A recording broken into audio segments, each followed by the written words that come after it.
Hi, my little angels. Come on in. Come in. Welcome to our ASMR book club meeting. Did everyone bring their books? No? Okay, you can share. It's not a problem. Come on in, everyone. There's seats for everybody. There's no hammocks today, I'm sorry.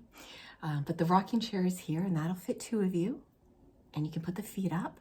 There's meditation cushions for those that just want to sit on the floor and be comfortable. Okay. And I moved all the chairs around, the tub chairs here, and all the hardback chairs are around this area for those that need them. Yes, we do all have Santa backs on our chairs. I know. Okay, and for refreshments, who was in charge of refreshments this month? Okay, what did we get? I love that. Lattes for everyone. Oh, seasonal flavors. Which ones did you bring? Gingerbread, peppermint mocha. That's mine, guys. You know that. A Christmas blend tea. I love that. Okay, so can someone just turn on the kettle? Okay, is there any hot cocoa mixes? There is. If you want to steam or heat up some milk, I've already got the pot out, and we've got the non-dairy milk, the soy milk, almond, and regular. Everybody help yourselves. Just use a fresh pot. Awesome. And I provided the cookies. Yes, I finally did. I didn't make the snickerdoodles. We're going to make those together. I promised you guys that. But I did make shortbread cookies. I have 2 kinds. Not one, but 2. Not one, but 2. I have regular and I have brown sugar shortbread. Now, I did do a vegan version. So the vegan version, what I did, I also had some vegan sprinkles. So the ones with the sprinkles are vegan. Okay, awesome. Oh, I'm so glad everybody likes them. Do we have any new members here? Hi, I'm so glad you came. Thank you for doing this. I appreciate it so much. Please give it a thumbs up. You can share it. Sharing is caring, and it's the sharing time of year. Please, if you silently watch, that's okay. Just listen to the reviews. Just keep us company. Love that. If you want to be involved in comment, please do. We love the comments on this channel. I love to know what you think, what you feel, your ideas, your suggestions, your questions. I'd love to hear any of your comments on the books, if you've read them, if you'd like to read them, what you thought of them. I find different opinions really help everybody. And it's amazing to see what the same people will read in a book, but get a different idea from it. And I think that's so much fun, really. And please hit that subscribe button below. And hello to my returning little angels and my returning little readers. Thank you so much for being here, for always participating, for watching, for keeping me company, for just being here. I love you guys so much. And I love that we connect. And when we connect, we take this great big world and go and make it smaller. And that is such a good thing. It really, really is. So please keep them coming. Please make sure you're still subscribed. Okay, so how the ASMR book club works. I think this is our 5th month. Wow. So I need someone to volunteer to pick January's book. So let me know in the comments. If you have a channel, all you have to do is at either the last day of the month or the first day of the month, post your review of the book. And whoever is choosing that book for that month will then choose the person to pick the next month's book. Okay, so I haven't heard from anyone yet who wants to pick January's book, so please let me know. All right, so I'm saying January and I mean December. Duh. I'm so sorry, guys. I keep forgetting we're in November. I'm looking at all the Christmas stuff. So if you want to pick a December's book, please let me know. So for November's book, I chose, and it's a true story, called The 13th Gift. And it's by Joanne Huist Smith. Now, I'm going to read the back to you, and then I'm going to give you a review. There are going to be spoilers in here. I'm going to tell you guys my full review of this book, which, by the way, I loved. Absolutely loved. So, here we go. It's in the jacket. So, every day can be Christmas. After the unexpected death of her husband, Joanne Hust Smith had no idea how she would keep herself together and be strong for her 3 children, especially with the holidays approaching. The cheerfulness of the season made her feel more alone than ever, no matter how much she wanted to reach out to her children and find some way to comfort them. But 13 days before Christmas, a poinsettia appeared on the Smith's doorstep. The next day, another gift arrived, then another, and another. Each present was accompanied by a note with lyrics to the carol, The 12 Days of Christmas, rewritten to fit the gifts and signed, Your True Friends. Although Jo resisted the intrusion at first, the gifts began to work a kind of magic on her and on her kids. As they puzzled over the mystery together, who were their true friends? When would the next delivery arrive?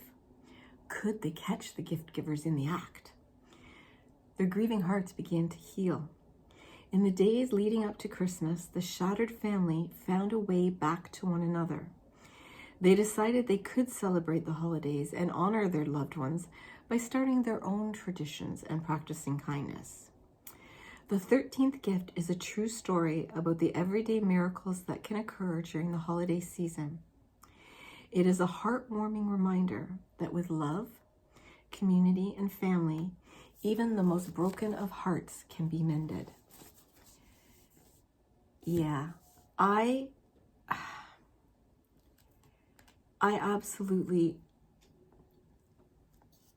got so much out of this book.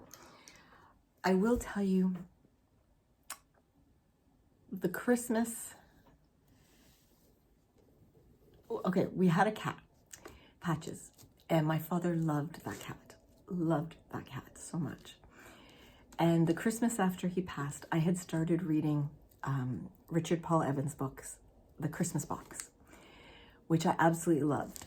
And if nobody picks a book for next month, that's the book we're going to read. It touched me in such a way, and it talked about the loss of a child, and it ended up opening up for my mom. She was able to talk about a child she had lost with me. She had had a stillborn before me. And that book really helped me when I started having my pregnancy losses too. But it is a book of hope and love.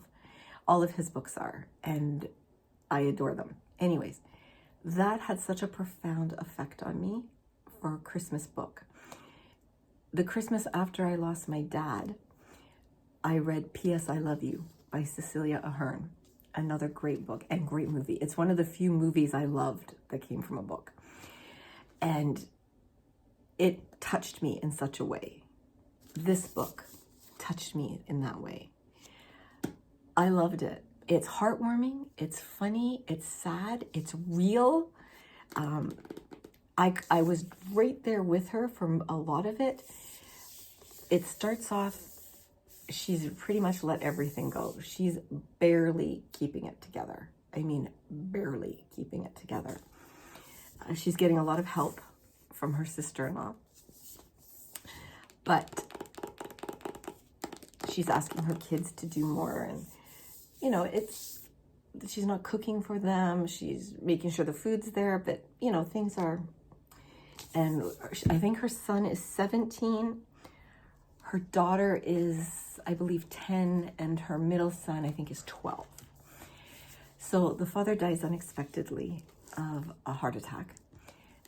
He had put off having his surgery until after the holidays and didn't make it through. She basically, at the start of the book, just wants to forget about Christmas. She just wants to put her head under the covers and forget it happened, pretend it didn't happen. Christmas. Our kids want Christmas. Her daughter especially is asking, when can we get a Christmas tree? When can we pull out the decorations? When can we, you know, do Christmas shopping? And money's tight. It's absolutely tight.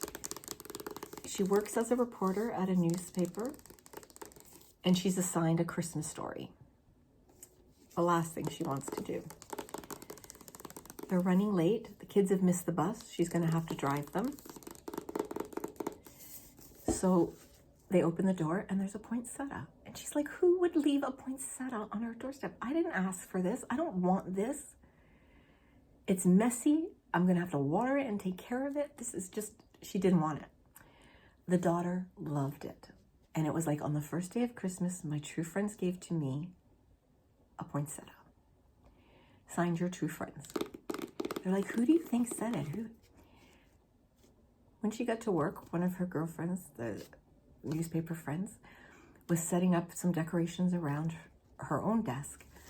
And she went, was it her? She started questioning, who would do this for me? Who would do it? It had to be her. It had to be her. So she mentioned the story and she goes, well, do you know who it was? Like, how do you know? Like, so eventually she realized it wasn't her. Okay.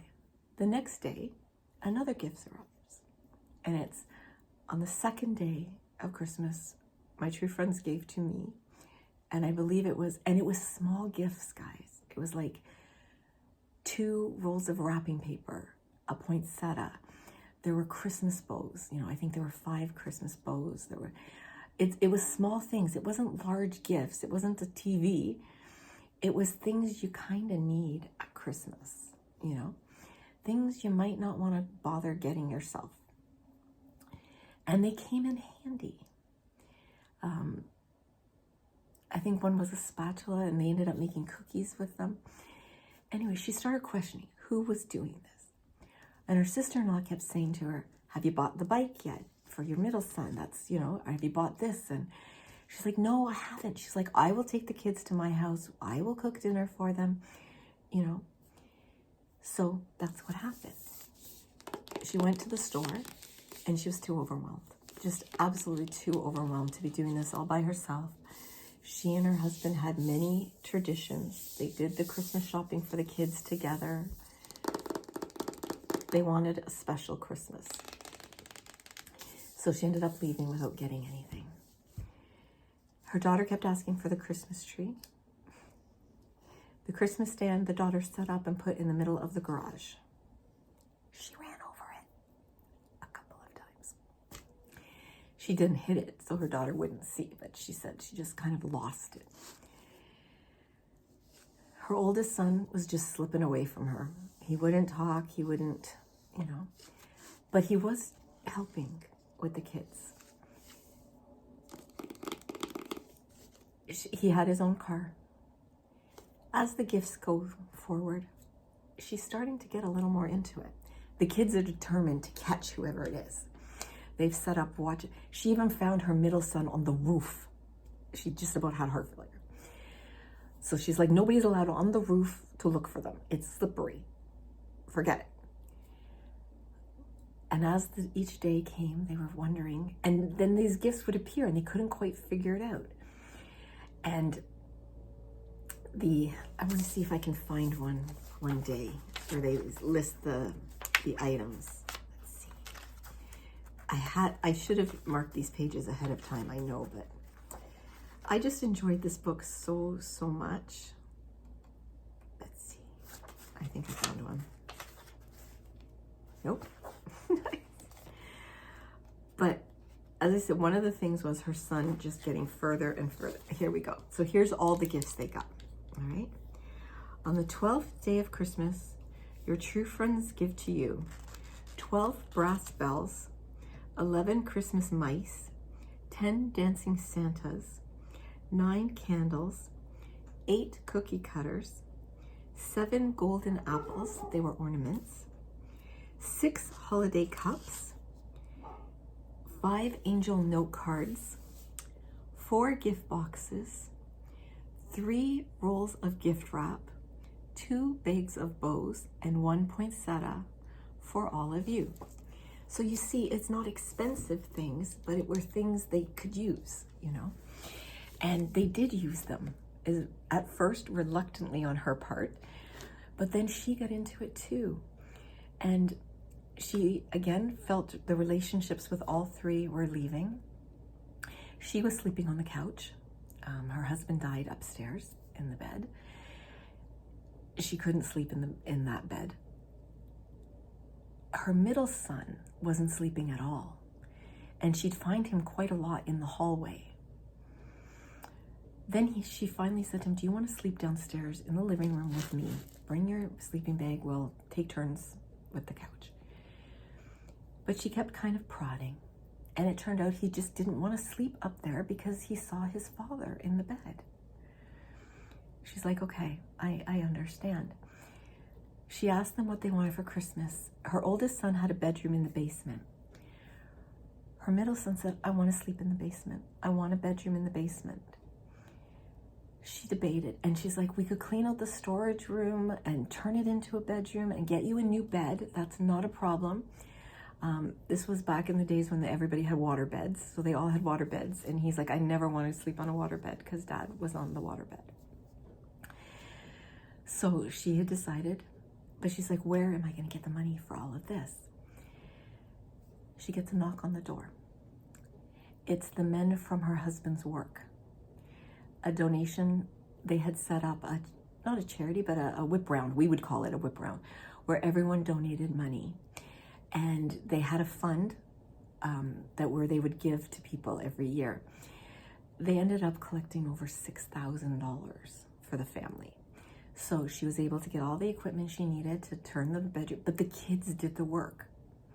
At first, she wanted nothing to do with it. They were doing all the work. She did go out and get a Christmas tree. She had to get a new Christmas stand, and she mentioned it to her older son. She goes, I just have to get a new Christmas stand. He goes, oh, yeah, I've run over that a couple times too. So they both were doing it. Then she decided to go out and get the bike. While she was out, a red car, sped past her doing at least triple the speed limit. She recognized the car. She recognized the music blaring out of it, and she certainly recognized the arm hanging out of it with a cigarette. It was her oldest son. She didn't know how to handle this. She's like, what am I gonna say to him? She waited till he got home that night, well past curfew, and she said, come and sit down. And she goes, we're going to talk.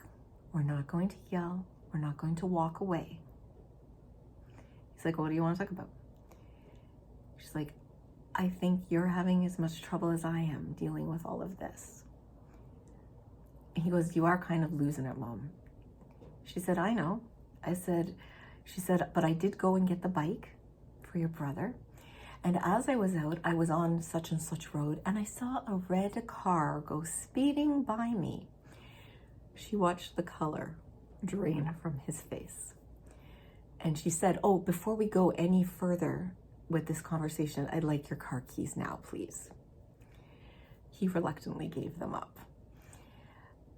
They ended up having an amazing discussion about their feelings, about how they were dealing, about the fact that they probably needed help dealing with the feelings and what was going on and how things were going to work.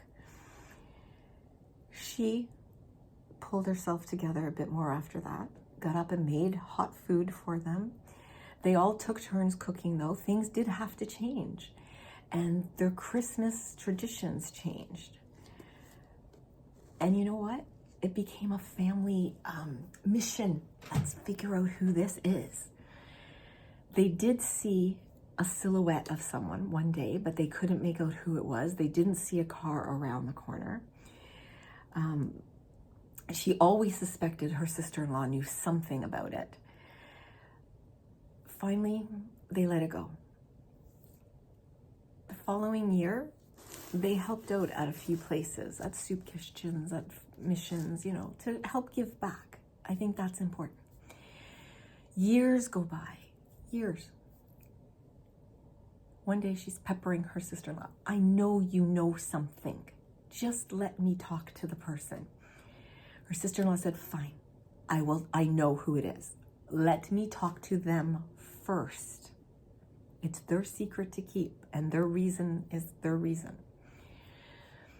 It was a total stranger to them, to the family. The sister-in-law knew of them. Someone had done it for them. They lost a baby. And someone did this for them. They enjoyed it so much and received the same amount of joy, not from the gifts, but from the giving, from the receiving. They were also gracious receivers. They ended up making it their mission. The family loved it. And And they said, you didn't make it easy. We knew you were looking out for us. She goes, my one son had to go around the back door while you were all looking out the front door. And you had to hop fences. So it was a tradition that they carried on. The family now carries on as well. And what they did is they just knew people. And if they knew people who were struggling, who had gone through a loss, who had gone through something tragic, that needed a lift over the holidays, that's what they did. Anyways, as I say, this book takes you through all of it, all of the emotions, and it's real. It's so real. She is flawed. She makes mistakes. She throws her hands up in the air the way many of us would. I saw myself so much in her. I loved hearing how she went from bah humbug, I don't want to celebrate, to making a Christmas. Not the same traditions. They made new traditions. They compromised some of the traditions. They took some from the old, they added some new and mixed them together. And it worked. If you're looking for an amazing read, this book does it. It really does. I honestly believe you will love this book. It's not a huge read. I read this actually on my Kindle. I enjoyed this book so much. I actually asked Uncle Angel to read it. It is not his kind of book, but he said add it to my TBR. Now, ever since I told him what a TBR was, to be read, he loves that. So he's going to read it. And I hope all of you will as well. And I hope you join the ASMR book club. Please do. Let me know in the comments. You can contact Jeannie B, Katie Alice, Totally Legit ASMR. We've all picked books. I'd love for you to pick December's book. Let me know in the comments if you want to. If you have a channel, it doesn't have to be an ASMR channel. There'll be a lot less tapping, I suppose. But please let me know. Just do your review. If you don't have a channel but you want to review the book, that's what the comments are for, guys. Put them in there. Let me know what you thought. And always, always remember that I love you. I value you. I honor you. And I'm so very, very glad that each and every one of you was born.